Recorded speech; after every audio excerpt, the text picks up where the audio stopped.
तो कभी कभी ऐसा होता है कि हमारी प्रार्थनाओं का जवाब हमें नहीं मिलता, यानी कि हम जो प्रार्थनाएं कर रहे थे वो यूनिवर्स तक जा रही हैं या नहीं, इसका कोई संकेत यूनिवर्स हमें नहीं देते। तब ऐसे लगता है कि बस अब कुछ नहीं होने वाला, मेरी तो हर प्रार्थना जो है असफल हो गई। जब आपको ऐसा लगता है कि यूनिवर्स आपकी कोई बात नहीं सुन रहा, तब यूनिवर्स कहते हैं मैं दूर नहीं गया, मैं सिर्फ देख रहा हूँ कि तुम अपने अंदर की शक्ति याद रखते हो या नहीं। आज का संदेश उन सभी के लिए है जो जिंदगी से थक चुके हैं, लेकिन उनका दिल अब भी कहता है कि मुझे यूनिवर्स पर भरोसा है। एक विश्वास अंदर से है। वो अपने मन से भले ही बोल दें कि मेरी कोई भी बात यूनिवर्स सुन ही नहीं रहे, लेकिन उन्हें अंदर से पूरा भरोसा है कि मेरी सभी प्रार्थनाओं को यूनिवर्स सुन रहे हैं। उनके लिए ये वीडियो बहुत इम्पोर्टेंट है। देखिए, यूनिवर्स कहते हैं मैं तुम्हारी सिर्फ बातें नहीं सुनता, मैं तुम्हारी एनर्जी सुनता हूँ। तुम क्या सोच रहे हो, क्या फील कर रहे हो, वही तुम्हारा फ्यूचर बनाता है। अगर तुम रो रहे हो तो मैं भी तुम्हारी एनर्जी महसूस करता हूँ, लेकिन अगर तुम दर्द में भी खुश रहना सीख जाओ तो मैं तुम्हारे लिए मिरेकल्स लेकर आता हूँ। ये वक्त सिर्फ गुजर नहीं रहा, ये तुम्हें जो है तैयार कर रहा है एक नए जीवन के लिए। आप याद रखिए, आप मुंह से भले ही कुछ बोल दें कि मेरी बातों को यूनिवर्स नहीं सुन रहे, लेकिन यदि आपको अंदर से आपकी ये वाइब्रेशन आती है, आपको ऐसा फील हो रहा है कि नहीं, यूनिवर्स मेरी हर बात सुन रहे हैं, भले गुस्से में आप बोल दें कि नहीं, भगवान मेरी कोई बात सुन ही नहीं रहे, मेरी प्रार्थनाएं बेअसर हो रही हैं, ऐसा नहीं है। यदि आपको अंदर से ऐसा फील हो रहा है कि नहीं, मेरी बात यूनिवर्स तक जा रही है, तो ये भी एक यूनिवर्स का साइन है।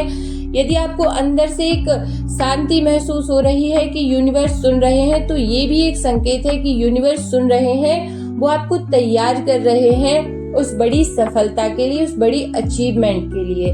देखिए, जो तुम फील करते हो वही तुम अट्रैक्ट करते हो, लॉ ऑफ अट्रैक्शन कहता है। अगर तुम दर्द पर फोकस करते हो तो दर्द बढ़ता जाएगा, लेकिन अगर तुम शुक्रगुजार हो, विश्वास रखते हो, तो यूनिवर्स तुम्हारे सपनों को तुम तक खींच लाता है।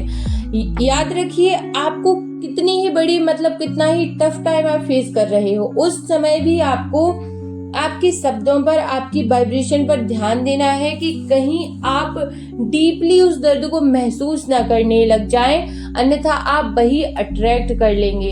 तो याद रखिए, उस सिचुएशन में भी आपको ग्रेटिट्यूड मुश्किल होगा, बहुत मुश्किल है। किसी स्ट्रगलिंग टाइम में ग्रेटिट्यूड यानी कृतज्ञता व्यक्त करना, खुश होने की नौटंकी करना, ये बहुत डिफिकल्ट है, लेकिन ऐसा करना पड़ेगा यदि फ्यूचर बहुत बेहतर चाहिए तो। इसके लिए आपको प्रैक्टिस करनी होगी।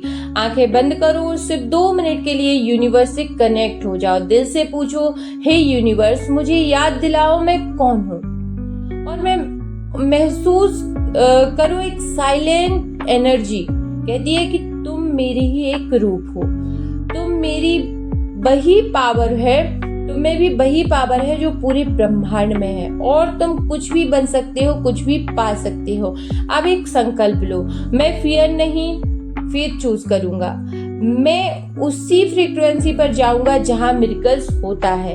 आपको झूठ बोलना है खुद से कि मैं खुश हूँ, मैं पावरफुल हूँ, मेरे साथ चमत्कार होते रहते हैं। ऐसे झूठ जब आप बोलेंगे तो देखिए, कभी कभी खुद से बोले गए झूठ भी सच होने लगते हैं। आपको ये संकल्प लेना ही होगा खुद के जीवन को बेहतर बनाने के लिए। अगर आज तुम्हारा दिल रोया है तो समझ लो कल तुम्हारा चेहरा खिलेगा। यूनिवर्स कभी गलत समय पर आंसर नहीं करता, वो हमेशा परफेक्ट टाइमिंग में रिवॉर्ड देता है।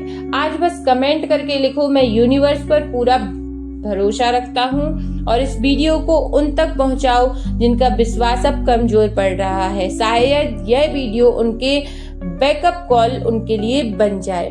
देखिए, आपको याद रखना है कि यूनिवर्स आपको वही देंगे जो आप फील करेंगे, वो नहीं जो आपको चाहिए है। यदि आपको अंदर से ऐसा लग रहा है कि यूनिवर्स मेरे लिए सब कुछ सही करेंगे, तो सब कुछ सही होगा, लेकिन सही टाइमिंग पर। आपके हिसाब से टाइमिंग नहीं होगी। जब आप उस फ्रीक्वेंसी पर होंगे कि आप ये प्राप्त कर सकते हैं, तभी वह चीज जो है आपको मिलेगी। तो यूनिवर्स पर भरोसा रखिए और अपनी इंटेंशन प्योर रखिए, और जो है अपने अंदर यानी अपने आप को पॉजिटिव रखने के लिए, सकारात्मक रखने के लिए निरंतर प्रयास करते रहिए। मोटिवेटेड रहिए, बुक्स पढ़ते रहिए, मोटिवेशनल वीडियोस देखते रहिए, ताकि आप बहुत ज़्यादा निगेटिविटी में ना जाने पाए, क्योंकि जब आप निगेटिविटी में जाएंगे तो आप निगेटिविटी ही अट्रैक्ट करेंगे। तो यहाँ हम प्रैक्टिस कर रहे हैं खुद को सकारात्मक रखने की, क्योंकि जब आप सकारात्मक रहेंगे तो वैसे ही चीज़ों को आप अट्रैक्ट करेंगे और खुशियाँ आपसे ज़्यादा दूर नहीं रह पाएंगी। तो कमेंट में जरूर से लिखो हर हर महादेव। यदि नहीं लिखना चाहते तो सिर्फ मन में बोल दो हर हर महादेव। सब्सक्राइब करना चाहे तो आपकी इच्छा है, लेकिन शेयर जरूर कर दीजिए। हर हर महादेव।